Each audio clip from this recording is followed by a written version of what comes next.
అధ్యాయం.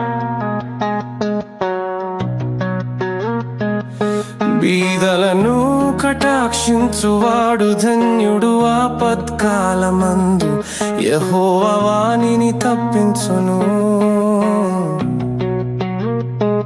యెహోవా వానిని కాపాడి బ్రతికించును. భూమి మీద వాడు ధన్యుడగును. వాని శత్రువుల ఇచ్చకు నీవు వానిని అప్పగింపవు. రోగశయ్య మీద యెహోవా వానిని ఆదరించును.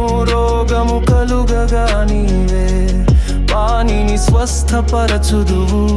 యెహోవా నీ దృష్టి ఎదుట నేను పాపము చేసి ఉన్నాను. నన్ను కరుణింపుము, నా ప్రాణమును స్వస్థపరచుము అని మనవి చేసి ఉన్నాను.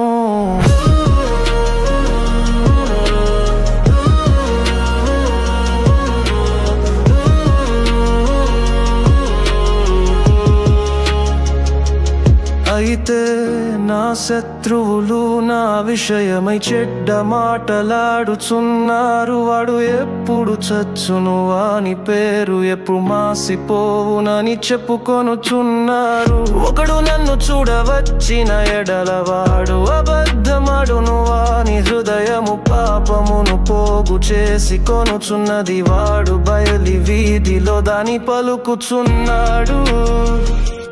నన్ను ద్వేషించు వారందరూ కూడి నా మీద గుసగుసలారుచున్నారు. నశింపజేయవలెనని వారు నాకు కీడు చేయనాలోచించుచున్నారు.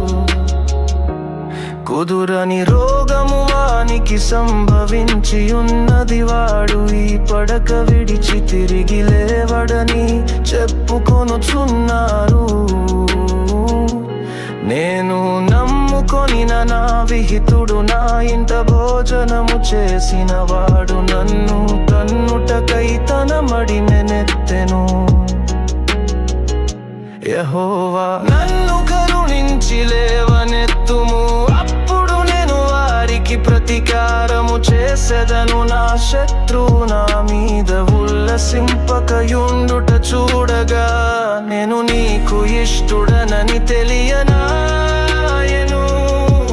నా యథార్థతను బట్టి నీవు నన్ను ఉద్ధరించుచున్నావు. నీ సన్నిధి నిత్యము నన్ను నిలువబెట్టుదు.